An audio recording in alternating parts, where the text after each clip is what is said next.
digital currency. This is all accepted. This is all accepted. It's not theory. It's programmable.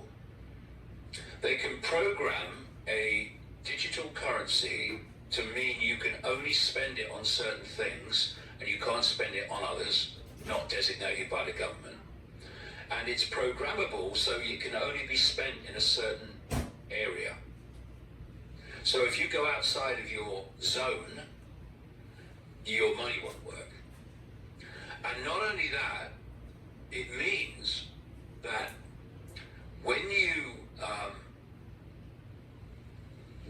go past one of these number plate cameras when you quote shouldn't, you won't be able to challenge the fine, because the fine will be taken out of your digital account the moment you transgress.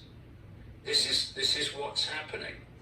You inject materials into your body that essentially create the equivalent of an operating system and a receiver, and you can literally hook everybody up to the cloud. And that includes hooking them up in a way that their transaction system, the Bible calls it the mark of the beast, is one way people know this up, but you're basically talking about being able to digitally identify and track people in connection with their financial transactions. So it's a world of zero privacy, but more importantly, what's important to understand is if you then institute one or more central bank cryptos, you're now talking about a system where every central bank in the world can shut you off individually from transacting if they don't like the way you're behaving. So many people are familiar with the social credit system in China. It's very similar.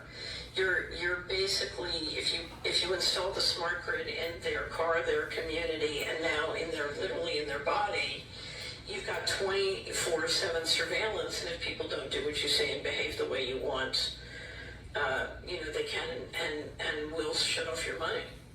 So, and they'll also have spatial control. If they say you can't travel more than 5 miles, that's it. Because you're in a complete digital control system, and it's controlled by the central bankers through the money. We're digitizing everything, but it includes the human body as well, and the human mind. So this system comes with complete control not only of your ability to transact financially, which is hooked up to your body, but very sophisticated mind control technology through the media and those cloud connections. So basically, you're talking about hooking up into the Borg, if you will. And so transhumanism and technocracy go hand in hand. Now, I would describe this as a slavery system. So we're talking about shifting out of freedom, where we have freedom to roam and freedom to say what we want, into a complete control system 24/7, including mind control. Now, the challenge before us is if sort of the committee that runs the world, my nickname being Mr. Global, if Mr. Global wants to go to a slavery system and we want to remain a human civilization, then we have a fundamental disagreement, and that is the disagreement before us. And we get to the diagrams here. Okay. So if you look at what's going on, we have the tech people building the clouds and the telecommunications. We have the military doing space and Operation Warp Speed. So they're putting up the satellites, okay?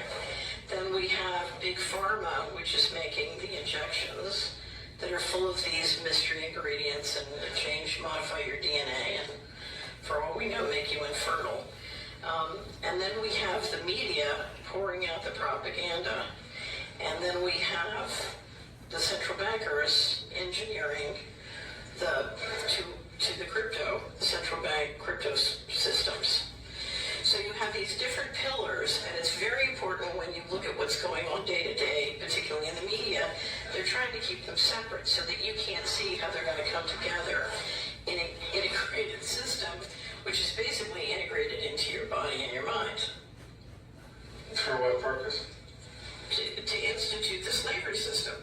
So in other words, if I am going to do everything through a smart grid, and I need to run the smart grid into your neighborhood, and then I need to run the smart grid into your body, the question is, how am I going to build it out in your neighborhood seeing